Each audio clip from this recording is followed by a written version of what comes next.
Hello! Welcome back sa aking YouTube channel. This is Latter Vlog. Ayan, at kung bago ka pa lang sa aking YouTube channel, please don't forget to like, subscribe, click the bell button para maging updated kayo sa aking mga bagong uploads. Ayan, for this video na naman ay gagawa ko ng aking ginataang bangus na may pichay. Ayan, no? So, first time ko palang makapagluto ng ganitong may gata na bangus. So, kadalasan ko kasi niluluto dun sa Pinas is yung minarinate lang ng tuyo, patis, bawang, at saka bitsin, sibuyas, paminta. So, yun ang laging nagawa ko dito sa bangus or paksiw, mga ganun, mga simple lang. Pero dito, try ko, gusto kong matikman naman tong gata. So, yung kasama ko kasi nakabili siya ng dalawang na gata.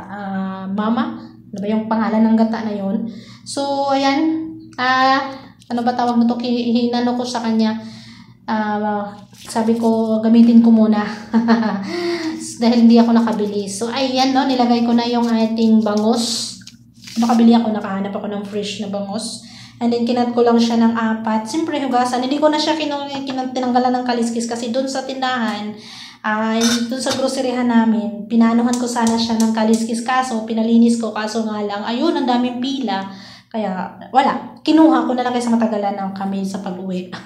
Kaya ang ginawa ko, ayan, dito ako sa bahay naglinis. So, takot naman ako baka kasi kaliskis magkalat. Hindi ko na lang tinanggalan ng kaliskis, no? Or himbis tawag sa amin yan. So, ayan, dinagdag ko na yung isda.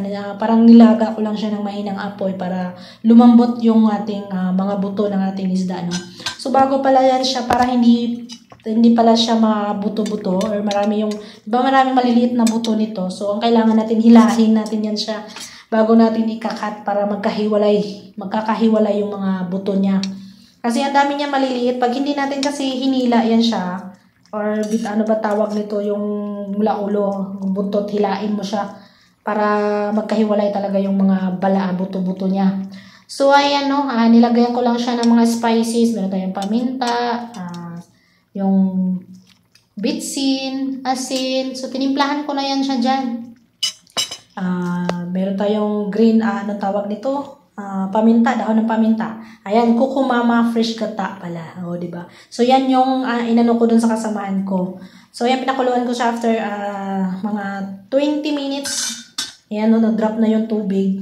So, nilagay ko na yung ating kukumama fresh gata. So, maganda talaga daw to na gata na to. So, first time ko rin makagamit ng ganitong gata. So, kaya try ko din. Kaso nga lang mahal kasi 6 real. So, magkano na pag in-convert mo sa Pinas, diba? So, ganun tayo mga Pinoy. Pag nag-grocery tayo, kina-convert natin sa Pinas. Kaya, parang masakit talaga sa bulsa. So, ayan. Hindi ko na minekos-mekos ng mabuti. So, ayan. Lagyan ko na lang. Gamit na tayo ng kutsara para ibagay yung sabaw sa ibabaw ng isda para hindi para hindi madurog. So ayan, no, meron tayong sili para maanghang-anghang talaga siya. And then niluto ko na naman siya ng mga 15 minutes. Gusto ko siya mag-dry yung sabaw ng gata, yung magmantika siya.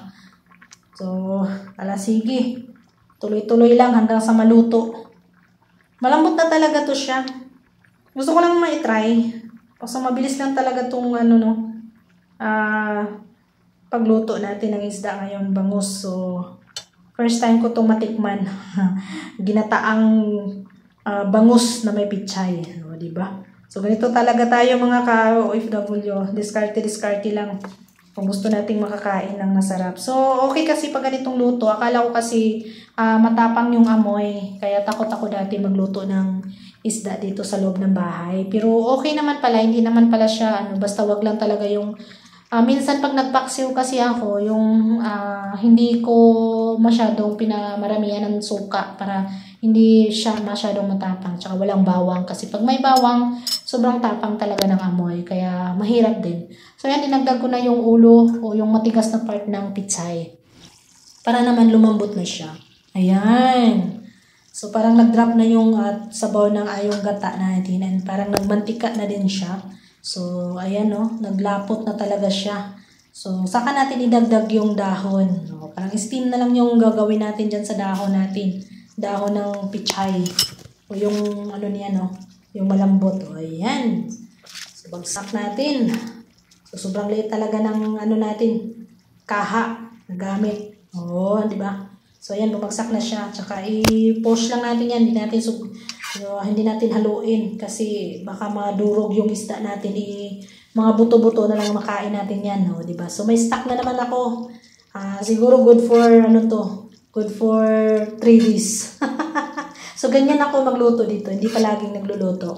So, magluto ako once, siguro mga sa isang week, makaluto na ako ng 2 beses na ulam. Kasi nga,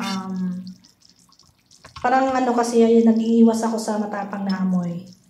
Ayaw kong maano na. So, ayan, maraming salamat sa inyong panonood. At sana nagustuhan nyo ang video na to. Please don't forget to like, subscribe, click the bell button para maging updated kayo sa aking mga bagong uploads. At syempre, huwag kalimutang mag-comment. Thank you. Bye-bye.